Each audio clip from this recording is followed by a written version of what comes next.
Welcome to Poke Primer. This week we're going to be talking about Lost Box. Now before we get started, Lost Box has so many different iterations. So we're going to be going over the base engine of the deck and what it's considered to be Lost Box. Then we're going to go through every variant of Lost Box. That's right, every variant. This is going to be a big Poke Primer, and I'm excited to bring you along with me. Now the first question might be, what makes Lost Box Lost Box? Well, Lost Box is a Pokémon TCG deck that revolves around the Lost Zone. The Lost Zone cannot be interacted with, and it is separate from your discard pile. Currently, there's a limited number of ways to get cards into the Lost Zone, namely Comfey's Flower Selecting ability, as well as Colress's Experiment. Those are the two main ways to do it. There's other cards that also interact with the Lost Zone, but we will talk about those as they come up in their specific deck archetype. Lost Box can be one of the most punishing decks in the meta. If you don't play with the cards a lot and you accidentally get rid of stuff you need, you can accidentally mess yourself up later down the line. But don't worry about it. It comes with a lot of repetitions, but you'll find that the deck is a lot easier to play than you think. In this video, we're going to be covering every Lost Zone list that's currently competitive in the current format. We're also going to be covering one that I personally love the most that may not be as competitive, but it's still a super fun deck to play. When looking at Lost Box lists, a lot of cards are shared between every single deck. So this is what we're going to call the core of each list. If you're playing a deck that interacts with the Lost Zone, Comfey is a must-have. Comfey has the ability Flower Selecting. Flower Selecting reads, once during your turn, if this Pokemon is in the active spot, you may look at the top two cards of your deck and put one of them into your hand. The other card goes into the Lost Zone. Now, just from the start, you can see how good of a card this is. Not only does it put a card into your hand, which is effectively a draw, but it also allows you to fuel your Lost Zone size for a bunch of other cards that are coming up. The second card that all these decks play is Colress's Experiment. Colress's Experiment reads, look at the top 5 cards of your deck and put 3 of them into your hand. Put the other cards into the Lost Zone. Think about it. You get to filter the cards that you want to see, and put cards you don't really need for the rest of the game into the Lost Zone, increasing its size. Now you might be wondering, why does Lost Zone size matter? Well, you have to understand that there's a bunch of cards in this list that care about Lost Zone size. The first one of these cards being Cramorant. Cramorant's a water Pokemon with 110 HP that has the attack Spin Innocently for 110 damage. Looking at this card, it's not really that impressive because the attack requires 2 water and a colorless, but using its ability to Lost Provisions, if you have 4 or more cards in the Lost Zone, ignore all energy costs in this Pokemon's attack. Now that's great, right? It becomes a free attacker as long as you have 4 or more cards in the Lost Zone. This card is an auto-include at least one of in every single Lost Zone list. Another card that's seen in almost every single Lost Zone list is Sableye. Sableye is a basic Psychic Pokemon with 80 HP that has the attack Lost Mine. Lost Mine allows you to put 12 damage counters on your opponent's Pokemon in any way you'd like. There is one condition to this card though, you have to have 10 or more cards in the Lost Zone. This attack is extremely powerful and can set up game-winning plays. After seeing 2 of the best attackers that Lost Zone gets, you kinda go to yourself, well, how can this get any better? Well, decks are about to get weird. Introducing Mirage Gate. Mirage Gate's an item card that says you can only use this card if you have 7 or more cards in the Lost Zone. You search your deck for up to 2 basic energy cards of different types and attach them to Pokemon in any way you'd like. Then you shuffle your deck. What this allows you to do is this allows you to ramp and get specific energies that you need onto specific Pokemon. This allows for crazy attackers that normally wouldn't be good in the format to start shining in this list. We'll be going over those in a little bit. When talking about Lost Zone, the number one deck that comes to mind is people playing Lost Zone Box. Lost Zone Box is a deck that utilizes the core functionalities of Lost Zone and focuses around 1 prize attackers. Here's a quick rundown of the list. It runs 12 Pokemon, 4 Comfey, 2 Sableye, 2 Cramorant, 1 Radiant Charizard, 1 Manaphy, 1 Jirachi, 1 Spiritomb. You're mostly going to be attacking with your Cramorants and Sableyes, while switching in and out your Comfeys to activate Flower Select, and using stuff like Radiant Charizard to close out the game. Jirachi and Manaphy will be used to protect your bench, and Spiritomb's there to stop some pesky abilities from ruining your day. For trainers, we're going to be running 42.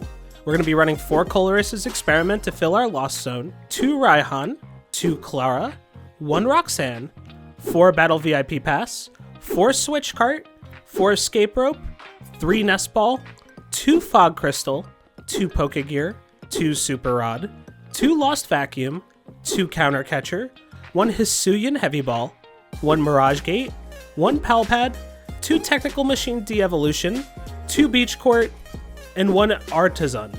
Lastly, for energy, we'll be running about 6. We'll be running 3 Psychic Energy, 2 Fire Energy, and 1 Double Turbo Energy.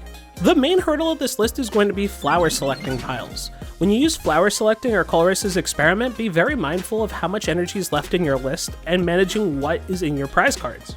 Be careful of not getting rid of too many energy, and also understand that you can get rid of stuff such as Fog Crystal or Nest Ball if you really need to later on in the game. This deck is a 1 prize attacker list, so you always want to trade up, or you want to pick off stuff that's easy knockouts. Don't underestimate a good use of de-evolution as well. If you set up Sableye and you're putting enough damage counters on things, you can use a well-timed de-evolution to get a ton of prizes real quickly. The next list we're going to be looking at is the Giratina Lost Zone box. Giratina Lost Zone box revolves around Giratina VStar. Giratina VStar is a Dragon VStar Pokemon with 280 HP that has 2 huge attacks. The first one is Lost Impact. For a Grass, Psychic, and Colorless, it deals 280 damage, but the downside is you have to put 2 energy attached to this Pokemon into the Lost Zone.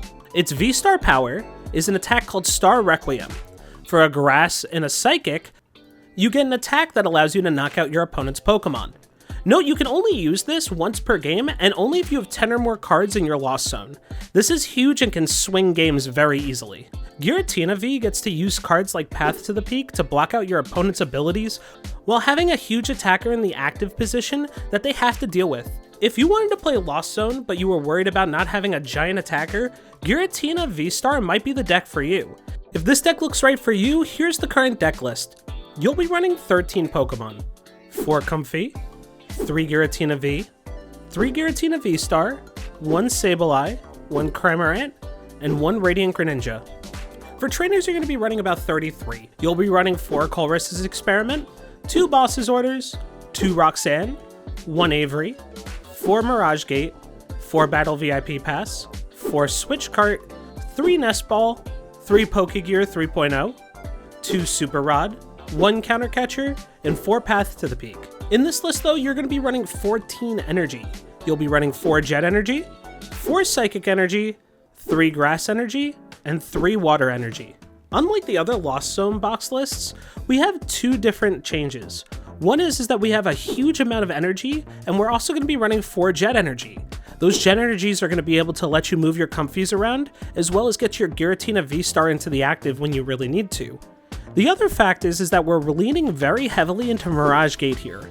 Giratina V's attack is very powerful, but it also eats away at your energy, so being able to constantly bring them back out with Mirage Gate is going to be a game saver. For this next list, it's really hard to describe because it's very similar to the normal Lost Zone box list, except it uses some of the best attackers in the format that have some of the most expensive energies on their attacks. The big scary attackers are cards like Roaring Moon EX, as well as Iron Hands EX, and even Dragonite V seems to sneak in there every now and then. Now, you might be asking yourself, why do I play this deck over something like Giratina? Or, why do I play this deck over something like normal Lost Zone? Well, the attacker's attacks are very unique in this list. Let's go over them one by one. The first big attacker that we'll talk about is Roaring Moon EX. Roaring Moon is its own separate deck archetype, but it sees a home in this list anyway. For 2 dark and 1 colorless, it has the attack Frenzied Gouging. You can knock out your opponent's Pokemon, but if you knock them out using this attack, you put 200 damage on yourself. Roaring Moon's a fantastic attacker because once you ramp it up, you can almost guarantee a knockout on almost anything in the format. This is huge if your opponent is also a setup deck, or has a bunch of 2 prizes that you want to take really quickly to close out the game. The second big attacker though is Iron Hands EX. Normally we would take a look at both of its attacks, but we're going to ignore the first attack for 160 damage, and really look into the second attack, which is called Amp You Very Much. Amp You Very Much is an attack for 1 electric and 3 colorless energy. It deals 120 damage, but if you knock out your opponent's Pokemon using this attack, you take 1 more prize card. This card is a match made in heaven with Sableye. Being able to use Sableye to put a bunch of damage counters on stuff, and then boss up what you need and knock it out with Amp You Very Much, you'll be able to take stuff like 2 prizes off of a 1 prizer, or 3 prizes off of a 2 prizer. Do not underestimate this card is very strong in the current format. The last attacker in this list is Dragonite V. Dragonite V is a Dragon-type Pokemon with 230 HP that has the attack Dragon Gale. Dragon Gale hits for 250, costs 2 water and an electric, but has the downside of doing 20 damage to each of your benched Pokemon. 250 is huge in this type of format as it knocks out a good chunk of things and also is resilient to getting hit on the back end. This is definitely an attacker when you don't want to bring out Roaring Moon, but things aren't soft enough to bring out Iron Hands. This list is going to look a lot like the other Lost Zone box lists, so let's get started. It runs 12 Pokemon, with 4 Comfey, 2 Roaring Moon EX, 1 Sableye, 1 Manaphy, 1 Cramorant, 1 Radiant Greninja, 1 Dragonite V, and 1 Iron Hands EX. You're going to be running 37 trainers, 4 Colress's Experiment, 1 Roxanne, 1 Boss's Orders, 4 Battle VIP Pass, 4 Nest Ball, 4 Mirage Gate, 4 Switch Cart, 4 Super Rod, 3 Escape Rope, 2 Switch, 1 Hisuian Heavy Ball, 1 Palpad, 1 Forest Sealstone, and 3 Pokestop. Lastly, for your energy. Due to the attacks having all different energy requirements, you will have 11 energy in this list. It'll be 4 Darkness Energy, 3 Water Energy, 2 Lightning Energy, and 2 Psychic Energy. The last list I want to talk to you about today is Hisuian Gudra VStar. This is a Lost Box deck that takes advantage of Hisuian Gudra VStar to do a ton of damage while also being able to block incoming damage. Hisuian Gudra VStar is a Dragon-type Pokemon with 270 HP. It has the attack Rolling Iron that deals 200 damage for a Water, Steel, and Colorless. The cool thing about this attack is that once you use it, you take 80 less damage on any attacks after it's been used. It also has the V-Star power, Moisture Star. Moisture Star is an ability that you can activate once per game that heals all damage from this Pokemon. The playstyle of this deck is one of my favorites. Unless your opponent has a way to switch it out of the active, it'll be taking reduced damage from each one of your opponent's attacks. While this deck has not seen any competitive results, I actually personally placed first in a challenge using this deck recently. It's one of my favorites and I really suggest you try it. I don't have a competitive deck list that I'm willing to share right now, but keep an eye out for a video on this in the future. If this is something you'd like to see, drop a comment and let me know. I'd love to share my list with you guys. And that's about it for Lost Zone Box. There's 3 different big variants on how to play the list, and each one of them has their strengths and weaknesses. Don't be intimidated by the skill curve that you think that Flower Selecting and Colress's Experiment give you, as you'll learn the lists over time if you keep practicing. The deck is also super cheap, so it's affordable for anybody trying to get a budget deck in the format. And that's about it for this in-depth Poke Primer. If this is the type of content you'd like, give a thumbs up and leave a comment telling me your favorite part of the video. Also, if you're still here, tell me what variation of Lost Zone Box you would love to play. I'll see you guys next time and have a fantastic day.